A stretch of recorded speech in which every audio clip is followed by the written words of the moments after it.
Hello friends, नमस्कार। आज हम एक नया टॉपिक शुरू करने जा रहे हैं, वर्णमाला, जो कि परीक्षा के आधार पे बहुत ही इम्पोर्टेंट है। तो शुरू करते हैं वर्णमाला। वर्णमाला में सबसे पहले वर्ड। वर्ड क्या होता है? वर्ड वर्ड की बात हम करते हैं। तो वर्ड जिसके टुकड़े या खंड ना किए जा सके, मतलब जिस भी अक्षर या वर्ड, अक्षर कहो या वर्ड कहो, बातें की है, जिसके टुकड़े या खंड ना किए जा सकते हैं उसे वर्ड कहते हैं। तो लिख देते हैं, जिसके टुकड़े या खंड ना किए जा सके उसे वर्ड कहते हैं। वर्ड कहते हैं। अब आगे आते हैं, अक्षर क्या होता है। अगर हम अक्षर की बात करते हैं तो अक्षर क्या होता है? जिसे कभी नष्ट ना किया जा सके उसे अक्षर कहते हैं, या फिर हम कहते हैं इसी वर्ड का मौखिक रूप ही अक्षर कहलाता है। लिख देते हैं, जिसे कभी नष्ट ना किया जा सके,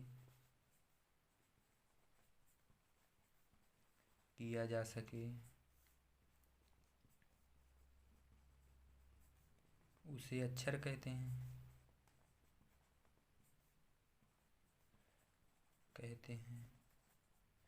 मतलब वर्ड जिसके टुकड़े या खंड ना किया जा सके, जिसके टुकड़े या खंड ना किए जा सके उसे वर्ड कहते हैं। अक्षर जिससे कभी नष्ट ना किया जा सके, या इसी वर्ड का मौखिक रूप जो हम बोल देते हैं उसी को अक्षर कहते हैं। अब ध्वनि, ध्वनि किसे कहते हैं? आ गई ध्वनि बात। तो ध्वनि आ गई, जो प्रत्येक वर्ड, मतलब प्रत्येक वर्ड या अक्षर में जो एक साउंड होती है, जब किसी भी अक्षर या वर्ड का जब हम उच्चारण करते हैं उसमें एक साउंड होती है, जो प्रत्येक वर्ड या अक्षर में एक साउंड होती है जो प्रत्येक दूसरे वर्ड से भिन्न होती है, उसे हम ध्वनि कहते हैं। जैसे एग्जाम्पल के तौर पे दे दें, का लिखेंगे हम तो इसके अंतर्गत छिपा है का और प्लस आ, मतलब का आ छुपा है ना इसमें आ। तो इसी को मतलब प्रत्येक वर्ड या अक्षर में एक साउंड होती है जो ये प्रत्येक दूसरे वर्ड से भिन्न होती है। जो ये आ है ये का से भिन्न है, इसी को ध्वनि कहते हैं। अगर इसका हम परिभाषा लिखते हैं तो प्रत्येक वर्ड या अक्षर में एक साउंड होती है जो प्रत्येक दूसरे वर्ड से भिन्न होती है, उसे हम ध्वनि कहते हैं।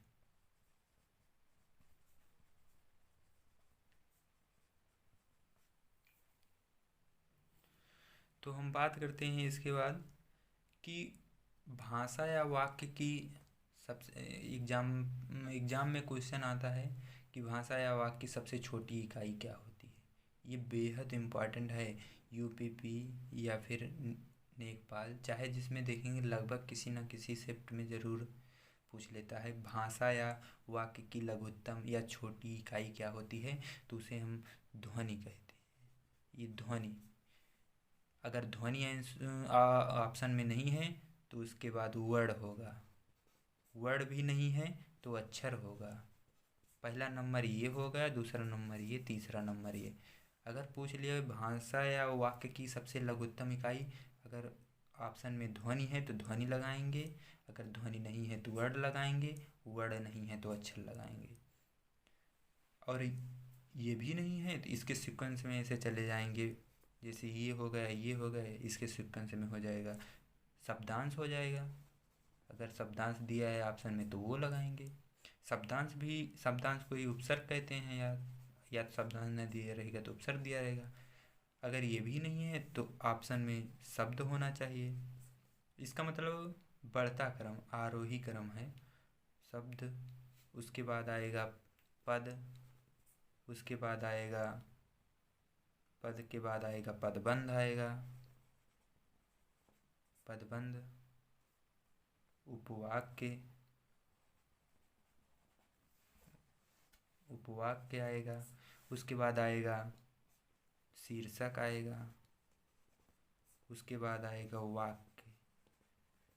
अगर पूछ लिया क्वेश्चन में भाषा की सबसे लघुत्तम या छोटी इकाई तो ध्वनि हो जाएगी, अगर भाषा की सबसे महत्तम इकाई तो ये वाक्य हो जाएगी।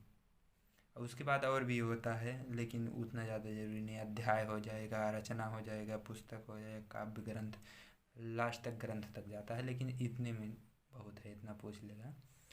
तो भाषा की अगर सबसे छोटी इकाई पूछेगा तो ध्वनि, ऑप्शन में नहीं है तो वर्ड, ऑप्शन में नहीं है तो अक्षर।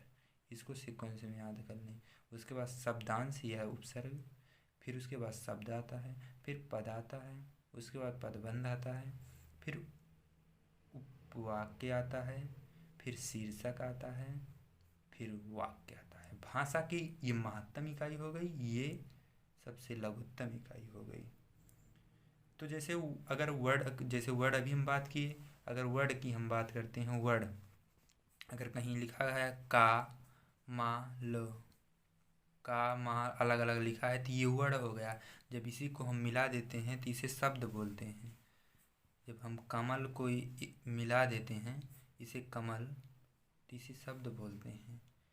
और अगर इसी कोई और, लेकिन इसका सार्थक शब्द होना चाहिए, इसका कोई अर्थ निकलना चाहिए कमल का। अगर कमल का कोई अर्थ नहीं निकलता तो इसको हम अगर इस शब्द इसको नहीं कहते, ला ला मा को या ला मा ला का मा, ऐसे अगर उल्टा जोड़ देंगे तो इसका कोई अर्थ नहीं निकलेगा, तो ये शब्द नहीं है, ये गलत हो जाएगा। मतलब सार्थक शब्द होना चाहिए, उसे शब्द कहते हैं। किसी वर्ड का सार्थक शब्द